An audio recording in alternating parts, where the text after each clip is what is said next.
Hello, everyone. This is Mad Cat, the angry egalitarian that discusses this and that.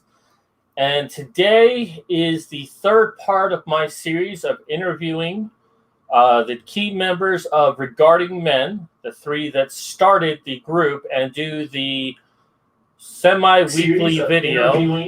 I knew that was going to happen. All right.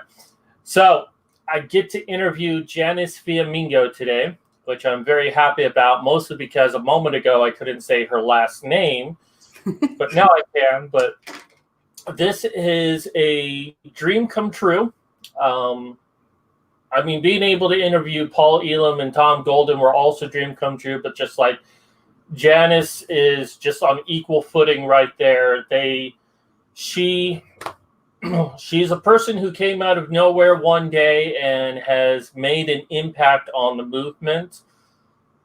And I am very privileged to be interviewing her today to give people a reason why they should join Regarding Men. So how are you doing today, Janice? Well, thank you, Mad Cat. That's a very nice introduction. I hope I don't disappoint you in this interview after that glowing introduction. Yes, I did set the bar very high, so you will never reach it. Ha, ha, ha, ha. I'm afraid that may be the case, but I'll do my best. So, as I've mentioned, this is mostly about reaching out to everyone out there, primarily men, about why they should join Regarding Men as the group online that kind of is a therapy for men, only it's better because it actually helps men. That was a Paul Elam quote, but I agree with it. And one of the benefits that we have in this group is that we have Janice. Now, it's an all-men's group, and then there's Janice. But we actually love having her in there. We definitely agree not to have any women in there as a whole, but we make special exception to Janice because she really wants to be there. She really wants to be there for us and not make this about her.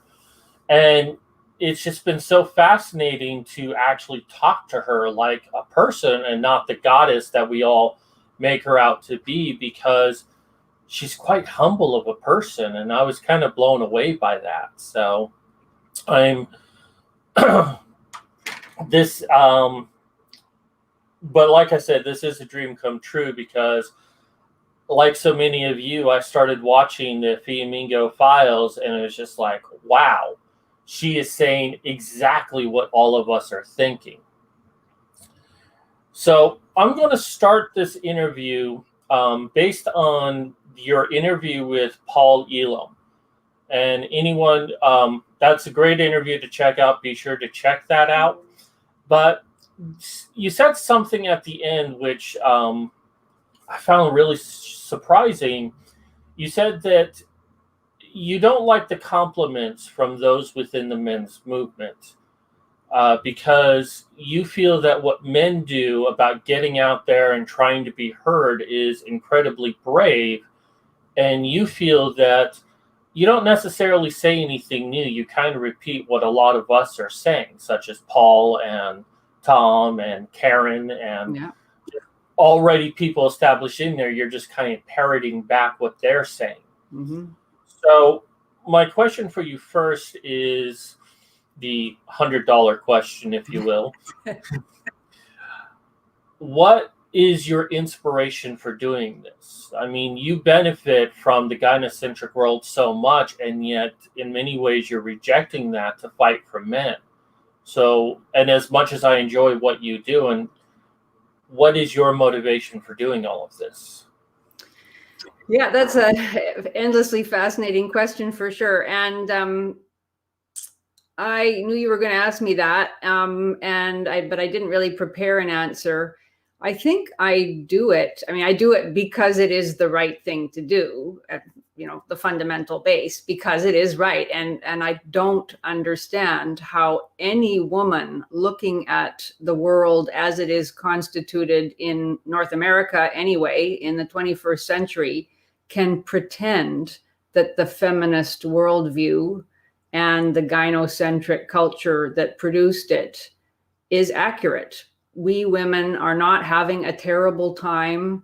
We don't need to be propped up and cheered on anytime we, as Paul would say, tie our shoes. In fact, I think that's quite damaging for women, but I mean, that's not my issue. I have never felt, and I'm in my mid 50s now, sorry to say, I have never felt that I was the victim of any kind of negative stereotyping, discrimination, harassment, demeaning comments, sexist oppression of any sort. And this is not because I came from an unusual and enlightened background. I had two very good, decent parents who simply expected that I could do anything I wanted to do if I had the necessary talent and the necessary dedication, of course. They never, let me believe that I could simply do it because I wanted to. They made it clear to me that there would be work involved and self-sacrifice and many, many hours of study and apprenticeship if what I wanted to do was something difficult. But, I grew up with that. That was what I encountered at my school. I had many male mentors, teachers, guidance counselors, employers as I grew up, who all, they just didn't, it was a kind of both a post-feminist world in that the struggle, if there ever was a struggle that of the sort that we're told existed, the struggle was already won. Okay, and I'm talking about 1970. And there was nothing unusually privileged about my upbringing. I grew up in a lower middle class / working class neighborhood, went to pretty good schools, but certainly not elite schools in any way. And, it was simply accepted that as a person of the female sex, I didn't need to be advantaged. I didn't need to be given special encouragement, that I had the right to strive to do anything I wanted. And that I was expected to want to work hard and to contribute whatever gifts I had to my society. So that was that. That was, over 50 years ago. So it's ludicrous to me now to hear over and over again and to read in the papers daily that women are held back in all these various ways, and women need to be encouraged and they need to be given special advantages, and we need to have affirmative action hiring, and we need to change the laws to protect women, and all this kind of thing. And when in fact, of course, any sensible person can see that it is men who are discouraged daily, who experience gender harassment, who are told that they are toxic, who are told that they should step back, that they can't expect an equal share of the world's goods or an equal share of opportunities, who are told anytime they complain about a evident injustice that, it's hard to give up privilege, and who have to read articles like, why can't we hate men? And, by university professors. That just outrages me. And so my parents taught me, amongst many other good things, that I should stand up for what I believe in, and I should stand on the side of justice, especially if it was a difficult thing to do.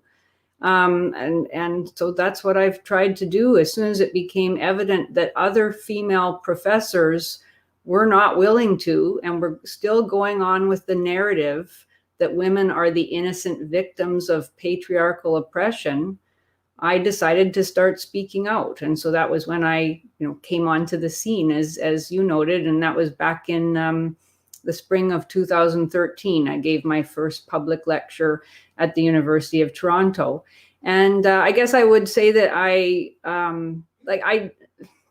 it's stupid maybe to say this, but I still don't think, and I certainly don't think I was then, still don't think I am now, a good public speaker.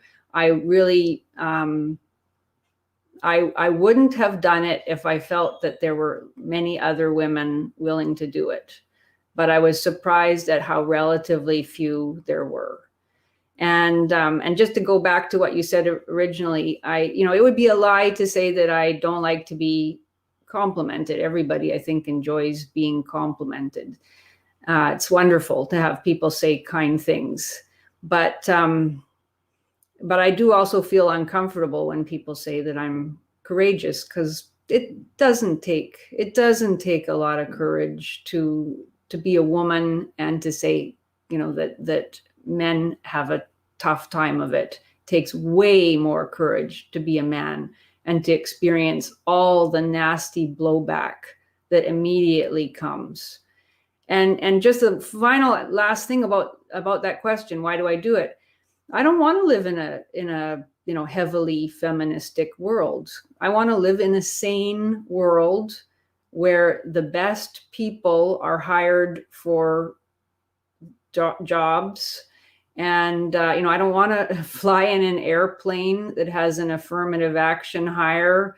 I don't want to go under the knife for a medical procedure with an affirmative action hire. I don't want to be taught by affirmative action hires. I don't want my city to be built or run by affirmative action hires. I don't want policies designed to benefit people because they're deemed to be victim groups who need to be specially advantaged. That just sounds like a nightmare to me. And I do see that has been happening. I sat on hiring committees where better deserving, better qualified young men were passed over, well, young white men in particular, to be completely honest, were passed over in favor of lesser qualified people who fit certain equity hiring targets.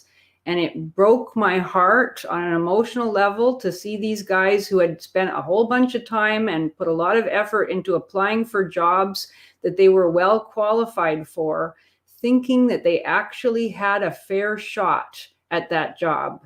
And this started happening. I mean, I first saw it in about the year 2000. I know it had been going on long before that. I was put on short lists with all female candidates. So I was myself the beneficiary of this kind of targeted equity hiring, and it's still going on now. In fact, it's ramped up to even in a higher notch now. You have to fill out, if you're applying for any kind of academic job, you have to fill out a diversity statement. You have the opportunity to identify according to various identity categories. And if you are a white man, it's highly unlikely that you have a fair shot at many, many jobs. And that appalled me then. It was probably the primary thing that rankled, that seemed to me an outrageous injustice that we should be marching in the streets about. And it still rankles now.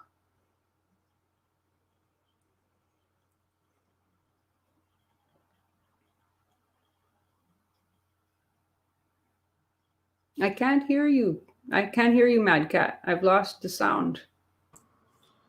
No, I'm just a moron. No, that's spectacular. And I feel like a lot of people have the same feeling, especially women, that they don't want to live in this world where, they want to have the privilege. Well, they don't want the privilege just automatically given to them. They want to work hard. They want to prove themselves. But if, you're not being, I'm working on a project now, and there is a quote in there that if you're not being challenged, you're not changing for the better. Yeah. And if women live in a gynocentric world where everything's handed to them, they'll never really change who they are. They will always be in this perpetual state of basically a child. Yeah, a kind of child. Yeah, I mean, it to be given things that you didn't earn in the name of social justice or boosting one's self-esteem.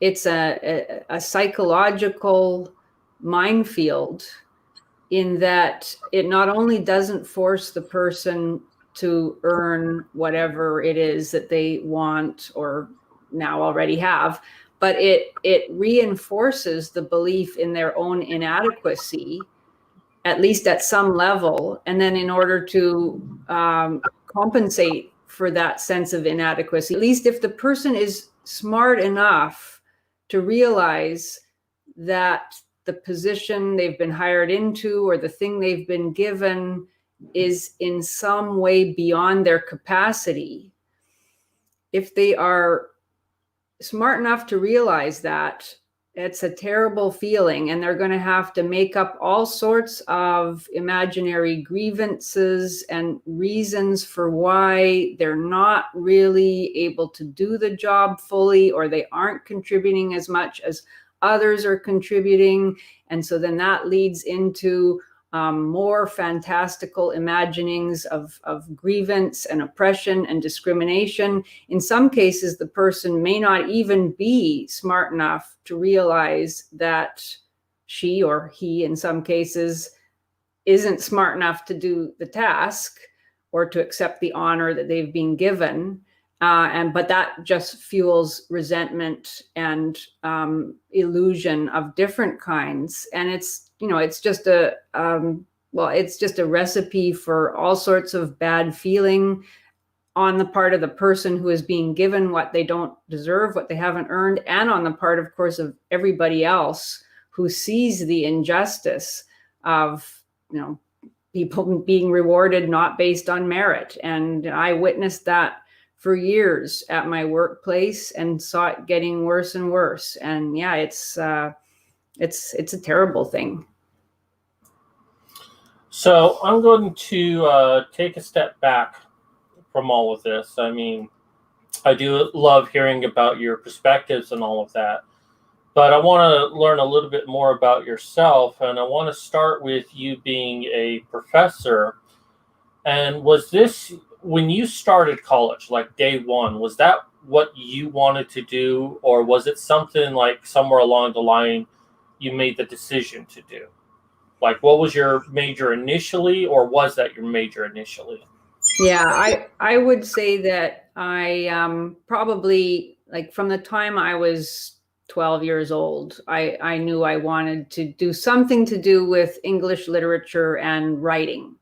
I think initially when I was 11, I wanted to be a creative writer. I wanted to be a great novelist or something like that. And then I kind of gave up on that, although I did take creative writing classes at school, but I gave up on that to a certain extent because I found it stressful, actually. If you want to be a great writer or any kind of great artist, you have to, that consumes you. That becomes your whole life. And especially, at least I know, wanting to be a writer, it meant that I lived everything at one remove, and that I wasn't ever just living things. I was always thinking about how I would write it at the same time. I can see why writers go mad. Every experience I had became fodder for, how I might turn it into a piece of creative writing, whether it was a poem or a short story or whatever. And I found that really stressful. So anyway, so I decided, okay, maybe, and I didn't think I was that good anyway. By the time you're in your late teens, early 20s, if you've got what it takes to be, a great artist, I think you already have some inkling of that. And I wasn't convinced that I had it. So I thought, well, the next best thing would be definitely because of course I love to read. I was an only child, and that was how I spent every night of my life, basically from age 7 till I started college, was reading reams and reams of books, nonfiction and fiction, but especially fiction. And so I thought, what a wonderful thing to be able to study that and share it with other people. And so when I started university, I was already majoring in English. That was my best subject in public school. And at that point, I think I wanted to be a high school teacher. But then as I went on, I thought, well, why not aim even higher? I'd like to teach at a college level or a university level. And so I got my bachelor's in English, then I got my master's in English. I stopped for a while. I taught as a sessional instructor for a number of years. And I thought, why not just keep going? Why not go and get a PhD? and just see, what would happen. And at that point, I had no idea. There weren't very many people being hired into academia at that time. But I thought I would love it anyway. And I did love it. I loved seminars. I mean, that was intellectually, that was my favorite time of my life, probably. Intellectually. I mean, I've had other wonderful times too, since I got married and everything. But at that point, I knew how to be a reader of literature or reader of texts, as we said in those days. And I loved sitting around the seminar table, talking with other people who are also interested in the same things, and arguing about meaning, and arguing about why meanings mattered and in what context they mattered. That was so exciting and wonderful. And so I was really looking forward to going on and being able to do that as a career. And it just seemed so wonderful to be paid for that. And then I was lucky. I was hired into a permanent job, a tenure track job at the University of Saskatchewan almost immediately upon graduating. Well, I did what's called a postdoc fellowship too. And then in 1999, I was hired into a full-time job at the University of Saskatchewan. And then I taught there for 4 years. And then I went to the University of Ottawa and I taught there for 16 years.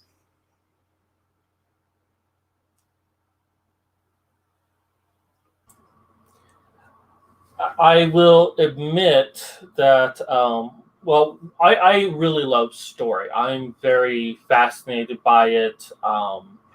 Kind of more self-taught in many ways, because I don't feel that I really got too much from school.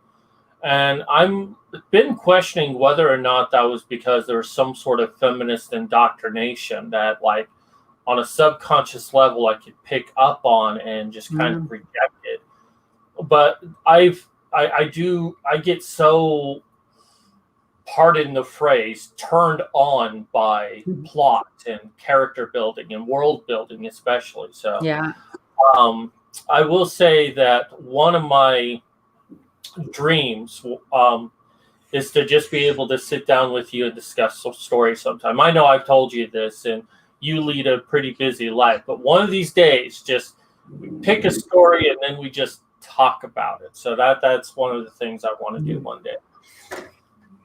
It's a wonderful thing to do. It's a lot of fun. And I wouldn't be surprised if your contention that perhaps feminist ideology was already part of the, whatever teaching experiences you had or experiences as a student, that may have turned you off.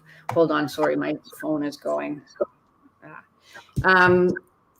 Yeah, because it did enter in, like by the 1980s, feminist ideology was already one of the dominant approaches to reading literature and literary criticism. By the 1990s, I think it was the dominant approach, along with other kind of ideologically oriented approaches, post-colonialism, anti-racist theory, Marxist literary criticism. All of those really dominated the academy in the 1990s. And so for those of us who were primarily interested in stories as ways to talk about being human in a whole variety of ways, from a non-political, non-ideological angle, all of that sort of pleasure got crowded out by these critics insisting that everything was ideological, and that even your refusal or your lack of interest in ideology was itself ideological,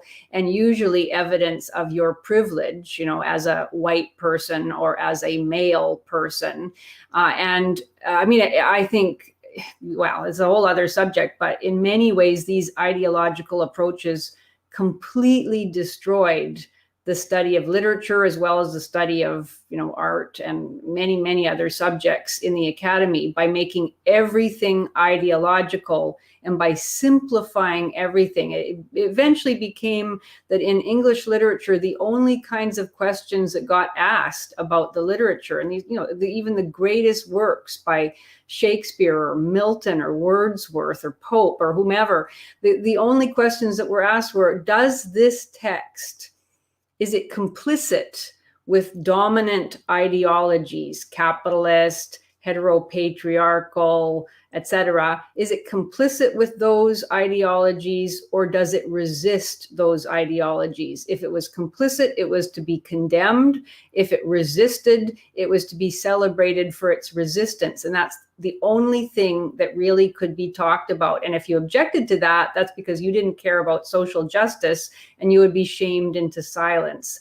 And so it became, the study of literature just became a kind of watered down social justice politics endeavor.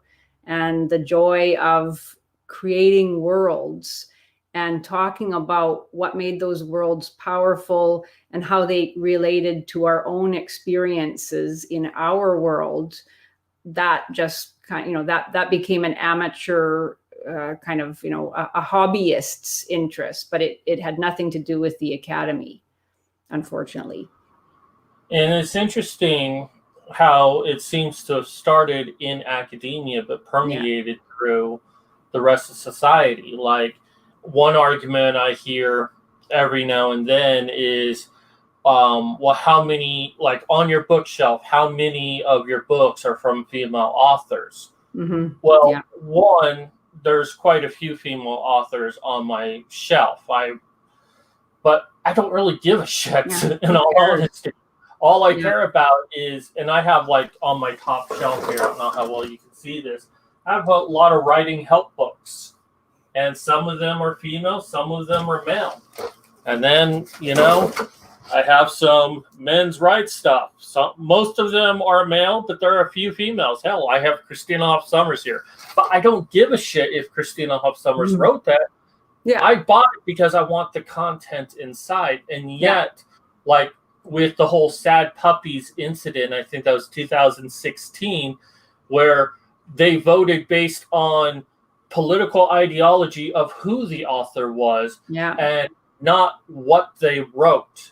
And that's why they gave a lot of no awards, because, it's a white male. Well, we don't want to vote for that person, so we're going to demonize them. And so no one wins. Yeah. No, it's and I really feel like that started in academia, like you were describing. No, it definitely did. And once it started, it was impossible to stop. Because I think academics have always, well, not maybe always, but certainly since the 1960s, I think one can make the case that academics were pushed back on their heels, feeling that in some way they needed to justify what they did. It didn't seem very sexy to say that you specialized in 15th century French poetry.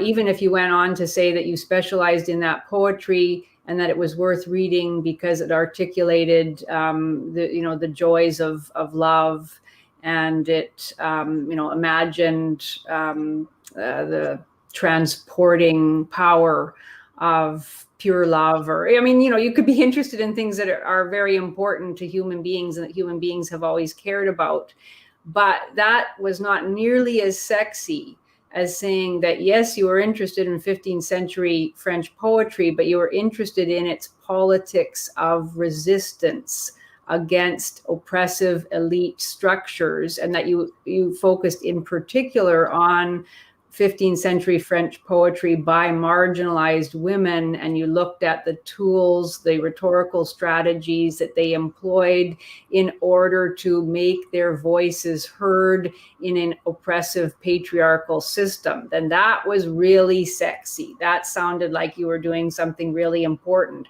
And so I think people who had wanted to simply study something that was beautiful in order to have a deeper appreciation of why it was beautiful, both in terms of content and form, they were quite quickly made to feel that what they were doing was of far less urgency than that other more, political and socially oriented kind of study. And so everything fell. It became impossible to do anything but that kind of ideological stuff. And then it became more and more vicious.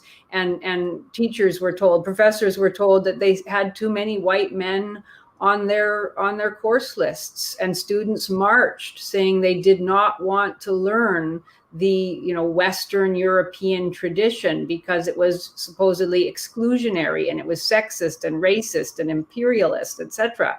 I met people. I remember one woman, very nice woman in some ways, but who told me that she, on a point of principle, didn't read male authors because I don't know why, they were male, and she didn't want to pollute her moral imagination with things that men had to say in literature. And like the deliberate refusal to cut oneself off from so much of value in literature is astounding, but that is considered an acceptable point of view in academia as it now exists. It's weird. So I pulled out a book. It's called 45 Master Characters. And I use this when I create characters. It's actually a very good book. But the woman who wrote this is a staunch feminist. I mean, she basically admits that she wrote this book initially to try to just make female archetypes. And then as she was doing it, she decided to reinvent the whole system of male and females. And it's fairly balanced. But there's also another part in here where she talks about the Messiah character, the male version and the female version. And what she specifically says in here is where both the male and female think they're right about the message they're giving, the male Messiah tends to be wrong, where the female Messiah tends to be right. I mean, this is laden with feminists. Yeah. But I still use it because I find it useful. And, as long as I ignore some of the more feminist, it's still a very good book. I mean, heck, I love that I'm a little bit challenged by this.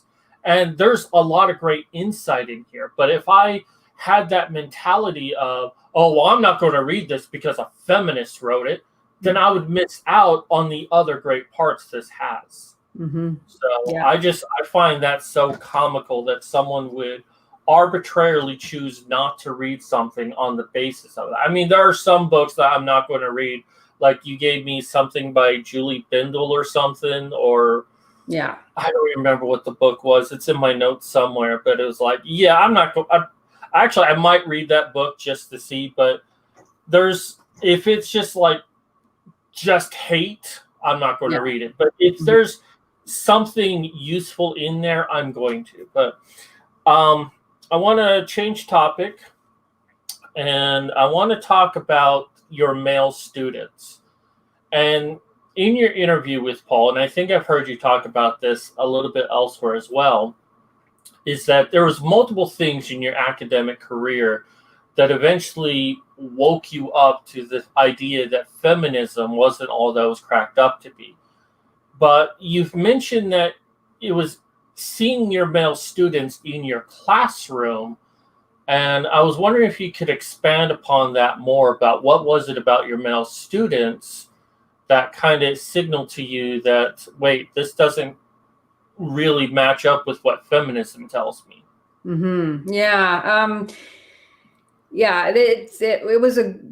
was a gradual process, and I would have to say that probably by the time I started teaching at the University of Saskatchewan, so teaching full time, I was already, I guess I would have still called myself a feminist at that point, but it would not have been first. I would have identified myself as a literature, a story lover, an animal lover, different things before I would have said feminist.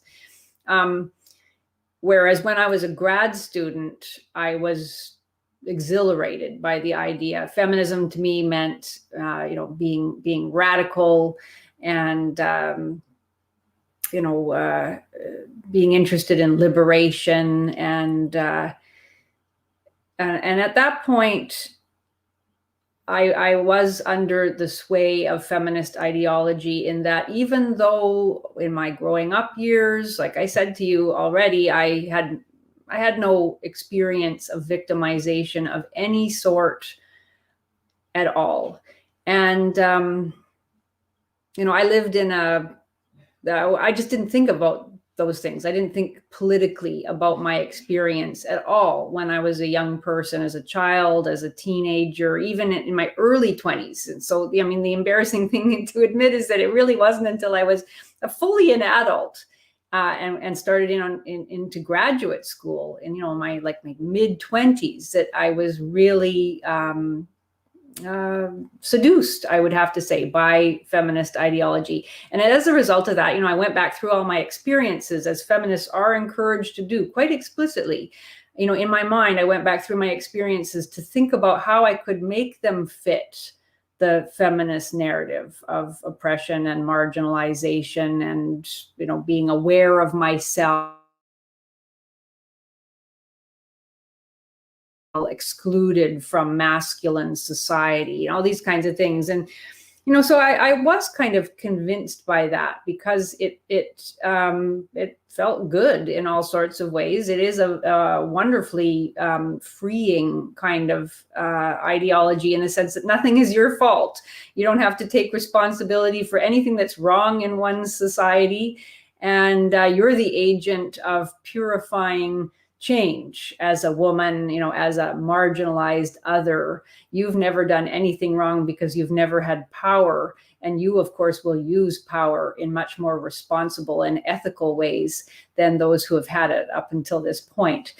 So I had stopped really believing that, I think, by the time I graduated. But it was probably, it still had an influence on me. And so I think it was.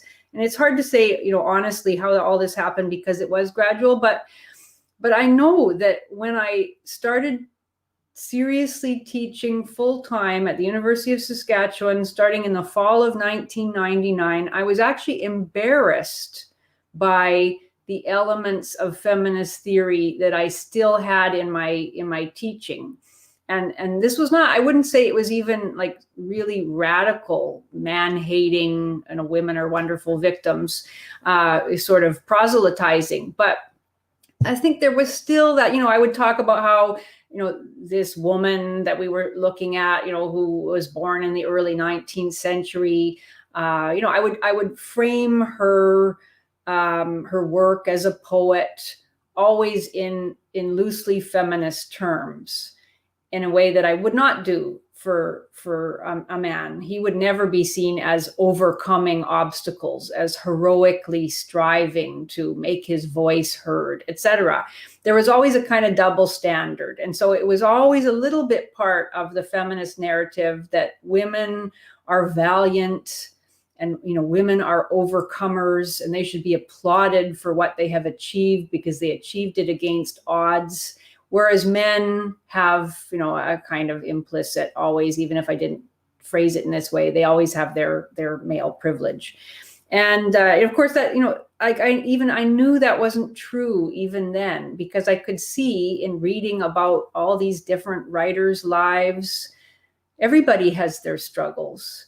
And, nothing is as simple as any of these social justice narratives. But it really wasn't until when I started teaching that I started to feel this deep embarrassment, really, about conveying anything like that to my male students. And I guess I really intensely began to imagine the feeling of sitting there, even for one class, and being an 18-year-old guy. And I was teaching in Saskatoon. A lot of my students were first-time university attenders in terms of within their families. A lot of them came from farm families or other sort of working class families. These were not elite privileged people.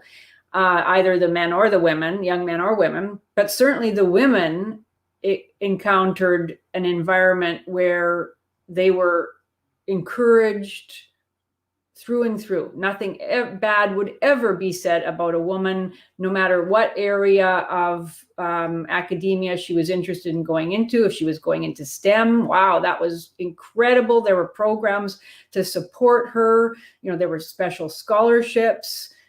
to reward her for going into STEM, if she was going into dentistry or into health sciences, whatever it happened to be, she'd be encouraged to do so.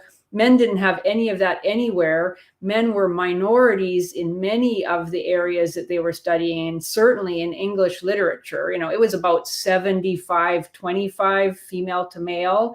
I think it's been always probably female dominated for a long time, because it's one of the things that female students are especially interested in. But certainly they were minorities, and yet they had to sit there, not just in one or two classes, but in pretty well every class that they took, in English literature and in art history and in sociology and in criminology and whatever they happened to be studying, history, certainly, religious studies. And they had to hear that feminist narrative. And it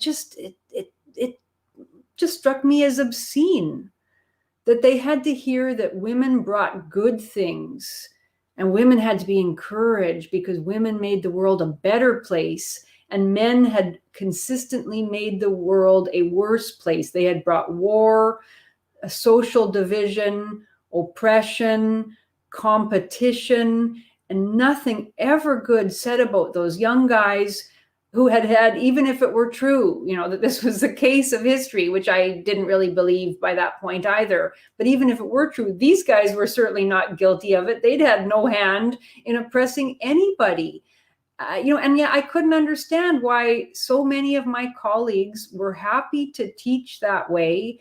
These guys just had to sit there, class after class, month after month, year after year, and listen to how their sex was responsible for everything bad, and they should step aside and let their sisters take over, who were surely going to do a better job of running the world. It just struck me as obscene. And I even knew professors who saw it as part of their feminist agenda, which they saw, of course, as a pure and righteous agenda, to give more encouragement to their female students, even to grade them a bit higher, allegedly to make up for, the obstacles that women face, the sexism, the daily sexism that they had to struggle with.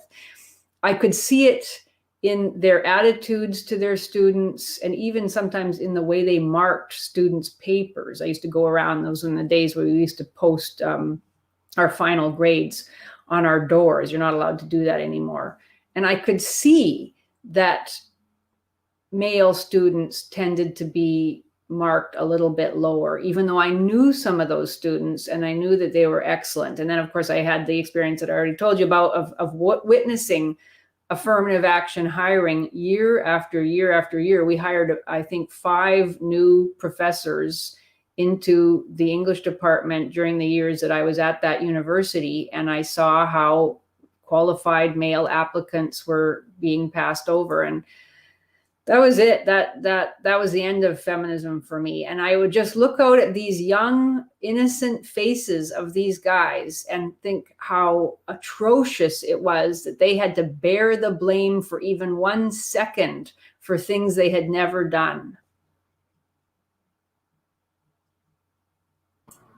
Yeah, a lot of what you're talking about there is going to be seen in my upcoming book, Boys and Men's Issues Handbook, about education. And it's so well, it's not surprising to me because I see it all the time, but I imagine it's going to be quite surprising for so many people that basically the worst thing you can do as a man is go to college. Yeah. I mean, it used to be you couldn't, if you wanted to be successful, you had to go to college. Now I'm telling men, stay away. If you're going to go to college, go online. Yeah. But we're running a little short on time, so I want to go ahead and just move on to my next question. So what you do say that you don't feel that you're necessarily brave because you have the privilege of being a female and everyone wants to hear a female speak versus a man speak about anything. But, I'm going to slightly disagree with you, and I do think that you were brave.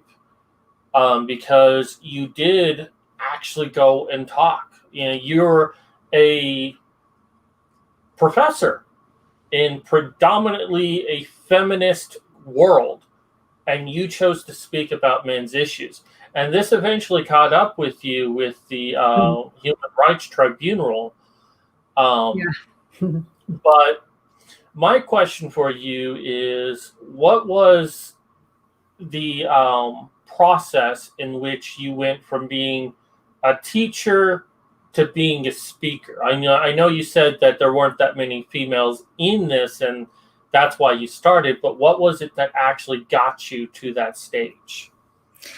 It took a while because as I say, I had stopped being a feminist, and really, I think even had become an anti-feminist by the time I left the University of Saskatchewan. That was in 2003.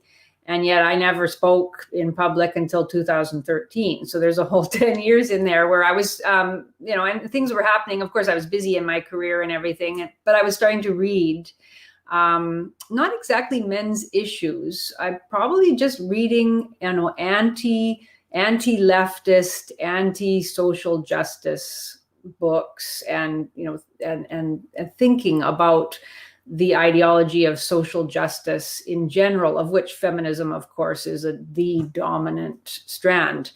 Thinking about all of its illogicalities and the way in which it, affirms hatred and really normalizes hatred, and gives haters a pass because they can claim that they are fighting against, centuries-old injustices. And so I was thinking about all of those issues and gradually incorporating them into my, just the way I thought about things, into the way I taught literature. And of course, all this time I was living in an environment, the academic environment, that was, that justified the rankest unfairness. And so, my resistance to that grew every year. And I saw very intelligent and otherwise very nice people, most of them, not all, but many very nice people complicit in the grossest unfairness because of these ideologies, and because they had come to believe that they were doing the right thing by discriminating against people on the basis of sex and race. And it wasn't until the fall of 2012 when I saw who turned out to be my friend Steve Brule, but I didn't know him at the time. I saw his video about Warren Farrell being protested at the University of Toronto, and so that was the moment. I saw the hatred of the students. I saw the way in which these ignorant young people who had never read a word of Dr. Farrell came out, instigated by their professors, to prevent young people and older people from attending a talk about the boy crisis and all the work that Warren Farrell was doing researching the boy crisis. And, that was when the double standards of our society at large, and especially of academia, really hit me, because I thought, wow, imagine if there was a feminist professor or writer coming onto a university campus to talk about the troubles and the difficulties of girls, in adolescence, or whatever it happened to be, if the subject was the girl crisis. And just imagine anybody trying to prevent people from going to the talk. They blocked the entranceways. They tore down the posters advertising the talk. They swore and cursed at people waiting to get in to see Warren Farrell's talk. They berated them. They called the security officers and police there pigs. And I mean, it was just a foul spectacle of hysterical rage based on no understanding whatsoever. And at that point, I just thought, this has got to be spoken against. And I got in touch with the organization that had arranged the talk.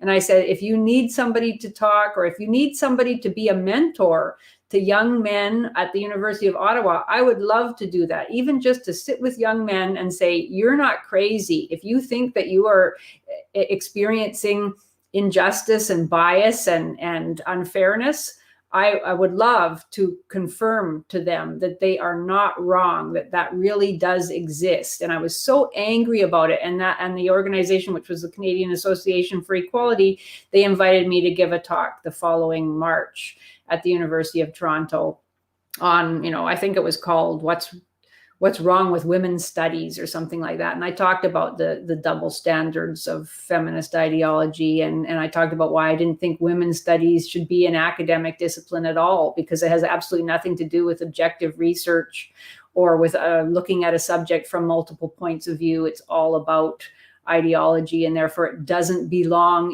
in universities at all. And unfortunately, universities have become more and more ideological in the 8 years since I gave that talk. And unfortunately, it's infected everything now.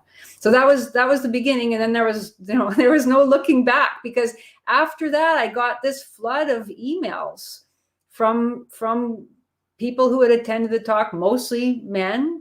And I'm sure I had an experience somewhat like what Jordan Peterson had a few years later, although, not quite to the same extent, of course, but like just the number of people saying thank you and telling me their stories, talking about the barrage of misandry and hatred and the lack of encouragement, the blame that young men have experienced both in the wider world, but especially at university, and just how horrible that had been for them, and thanking me for being, one of the few voices that actually spoke out against it. And so, I might never have done another talk if nobody had ever contacted me. I didn't think the talk was particularly, you can still find it on YouTube. I didn't think I did a very good job. At that point, I knew almost nothing really about men's issues in particular.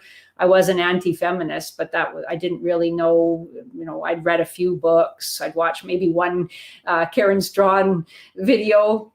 After that, I started watching a lot more, of course. I didn't think I answered the questions very well or anything, but this flood of emails, it made me realize this is like the most important thing I can do with my time as an academic. This is a really important, urgent thing. And I'm right about the injustice, even though nobody else or not that many other people in academia are willing to talk about it. So that started me on the path.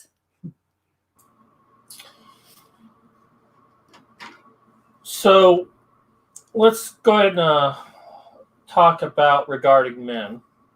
And of course, you do a video series with Paul and Tom, and they have great things to say about you. And they, in the previous videos, we've discussed how this group has come to be and how they really enjoy just meeting you and talking to you and brought you in on all of this. And now you are perhaps one of the luckiest women in the world because you get to be in a men's only group. And I think that there's a lot of women out there who would love to be in that position, whether they're some sort of researchers, whether they're feminists who want to get all the dirt, or other women in the men's movement who really want to understand. And you get to see, men raw. You get to see men where we don't have to project anything because we're too afraid that if we say the wrong thing, there's going to be like a bunch of feminists at our door. And while we can't go into specifics because we're very big on privacy in this group, I would love to know what your experience as a woman is being the only woman in a men's group. Has it gained you any new insights into men, or has it confirmed a lot of what you already knew?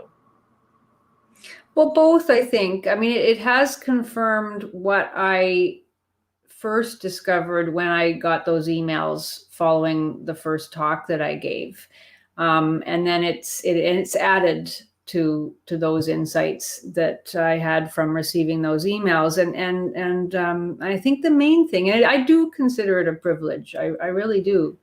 because it helps me to speak as a woman in the men's rights advocacy movement. It helps me to speak with a little bit of authority that I wouldn't otherwise have about men's experiences. And I think the thing that really strikes me is, and I remember that Paul Elam once said this in an interview, that feminists started a gender war whenever it was, like 50 years ago, and men never fought it.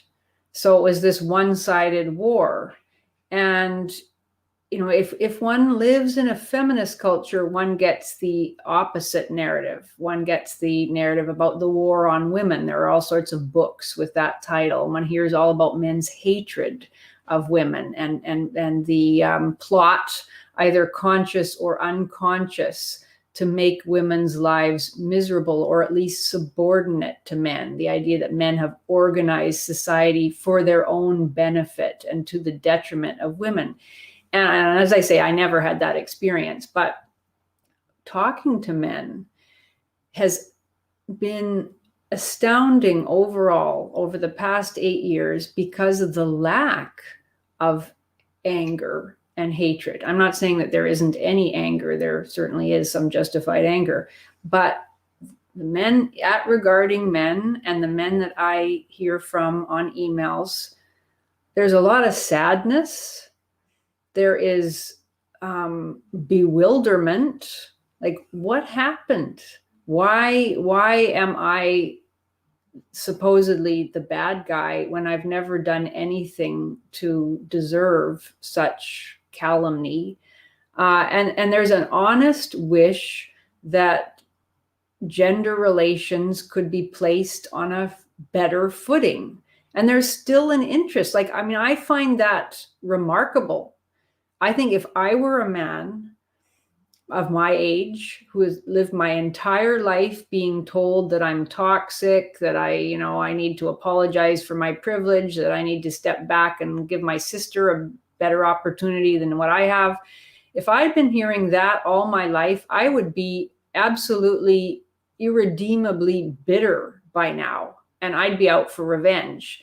And the thing that I don't notice in the men that I get to speak with is that kind of bitterness. I see specific angers about certain kinds of laws, certain kinds of experiences, but I see a really open-hearted, sincere interest in getting past the war and having a society where both men and women work together to make the best society. I cannot say that I see that amongst feminist women or even women in general. There are certainly lots of, individual good women around. But if you get in a women's group, they love to bitch and talk about all the things that their man does that irritates them, or that men in general do that irritate them. I just don't get that from the men at Regarding Men. And I find that impressive. And that's kind of the main thing, I think. I really admire that, the lack of bitterness and the continued interest, even after all these decades, of getting past it to something better.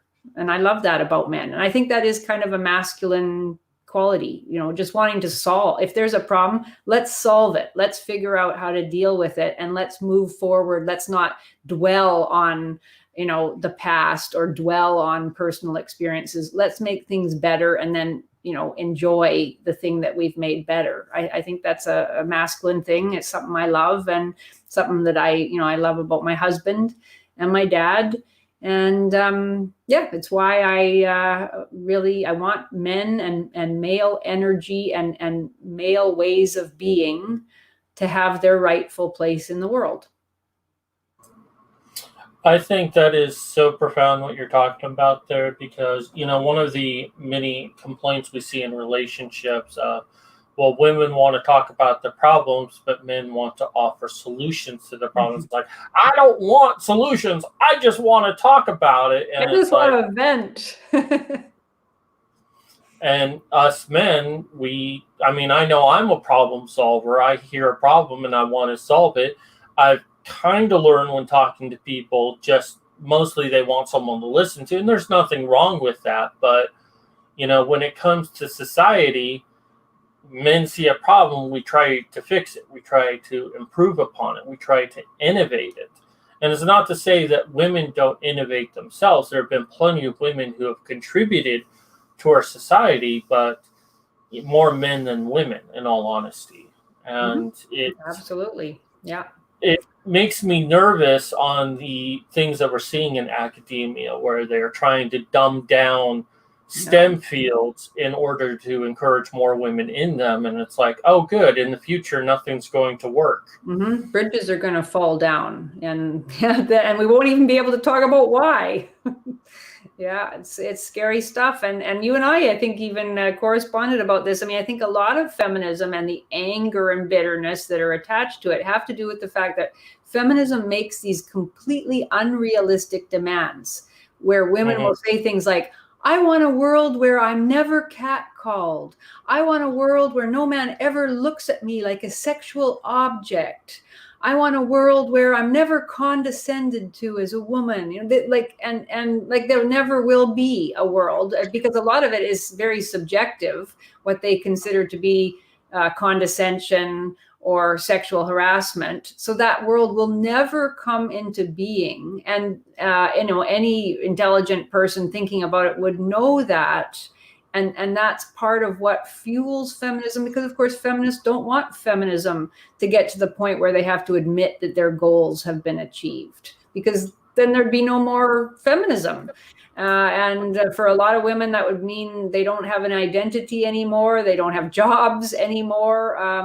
So feminism is built to sustain that sense of aggrieved, bitter anger. And it's pretty corrosive. And I just don't think men in general are into that. For most men, that's a waste of energy.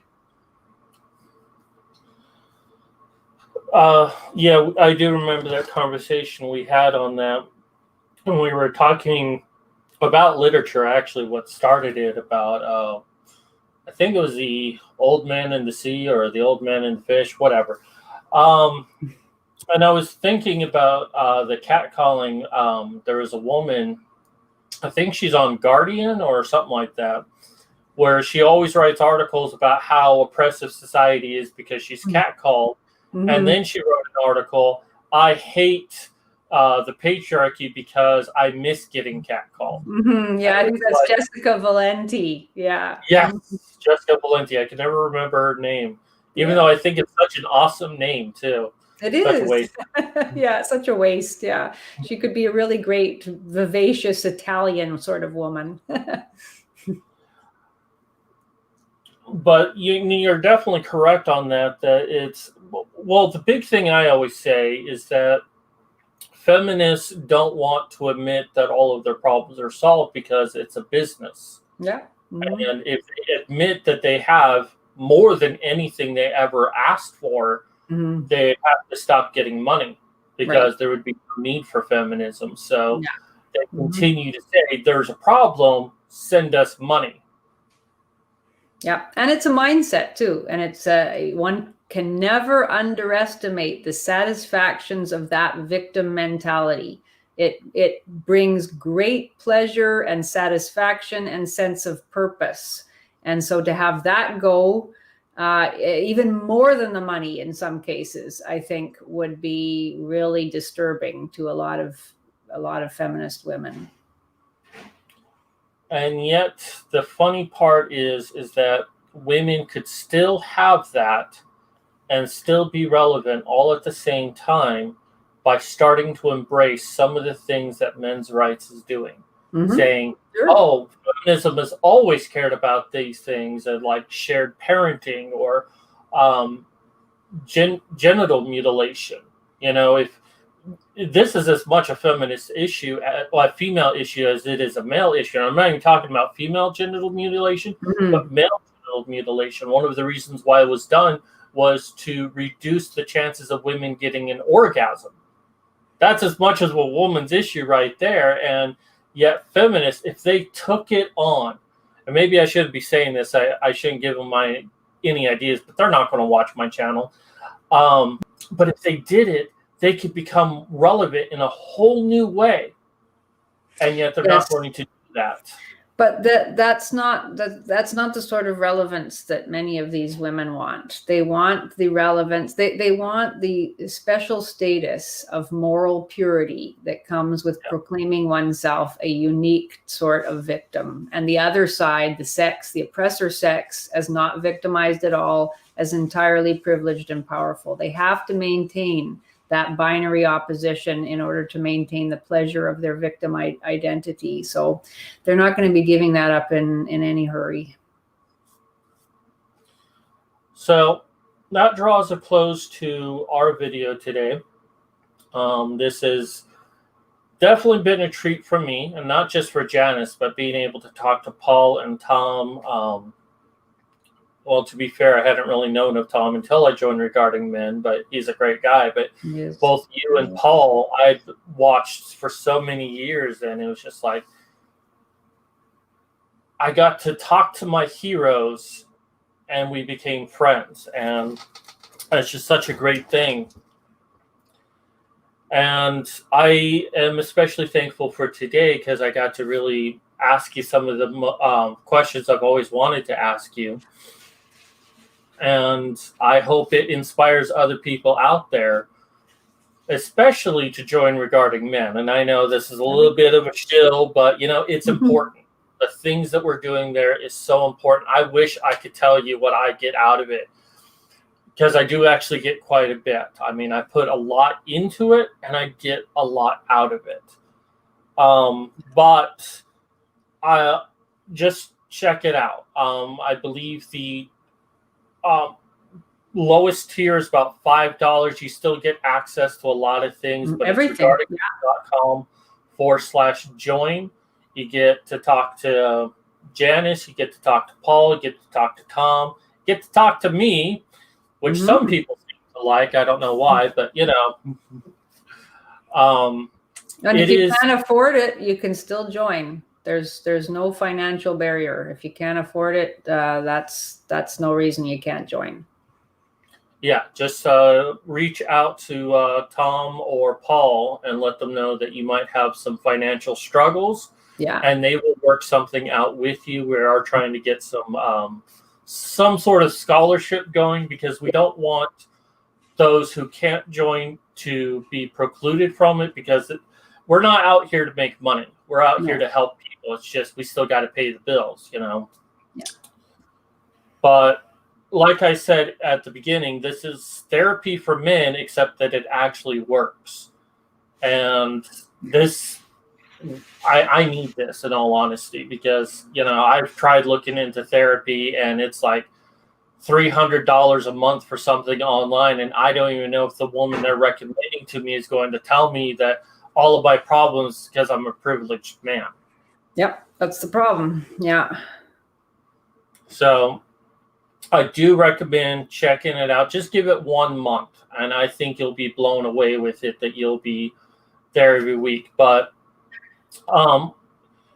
is there, I want to turn this to Janice if she wants to shill. Is there any ways that we can see anything that you're doing? Any websites or YouTube channels? Oh, well, I'm just in the process of signing up on Gab after going off Twitter and Facebook a month ago. So I might be up there sometime in the next couple weeks if you want to find me there. And I'm going to be making some more videos that my friend Steve is going to post at Studio Brûlé. So you can look for me there too. And that's it. All right. Well, I thank everyone for coming out. Doesn't look like there's too much in the chat. Apocalypse Diamond Sparks, I really didn't understand your question, so I apologize. Good to see you, Wikipedia Snippet and Troll with Purpose, and non-humanitarian anti-feminist. So thank you for coming out. I'm going to go ahead and sign off here, and thank you, Janice. Well, thank you so much. It was great talking to you.